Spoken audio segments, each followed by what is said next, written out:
എന്തായാലും പോവാൻ തീരുമാനിച്ചു. വിഷമമുള്ളവരുടെ വിഷമമൊക്കെ പോയിട്ട് വന്നിട്ട് ബാക്കിയുള്ള ഇവിടെ സോഷ്യൽ മീഡിയയിൽ ഒരുപാട് ആളുകൾ രേണുസുദിനെ കുറിച്ചിട്ട് നിരന്തരം വീഡിയോസ് ഇട്ടുകൊണ്ടിട്ടുണ്ട്. ഞാൻ ചെയ്തിട്ടില്ലെന്നല്ല, ഞാൻ ഒന്നോ രണ്ടോ വീഡിയോസ് ആരെയും കുറ്റം പറയാനായിട്ടല്ല, പറയേണ്ട ചില കാര്യങ്ങൾ മാത്രം ഒന്നോ രണ്ടോ വീഡിയോയിലൂടെ ഞാൻ പറഞ്ഞു നിർത്തിയിട്ടുണ്ട്. പക്ഷെ ഇന്ന് സോഷ്യൽ മീഡിയയിൽ രേണുസുദിനെ കുറിച്ച് സംസാരിക്കുന്ന ഒരാളും ഒരക്ഷരവും മിണ്ടുന്ന ഞാൻ കണ്ടിട്ടില്ല.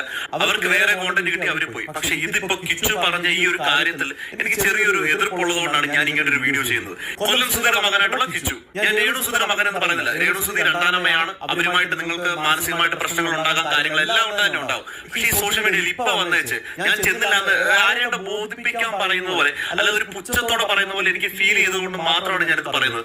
രേണുസുധി എന്ന് പറയുന്ന ആ ഒരു വ്യക്തി ഇന്ന് ഇതാണ് അവരുടെ അവസ്ഥ ഒന്ന് ആദ്യം കാണുന്നത്.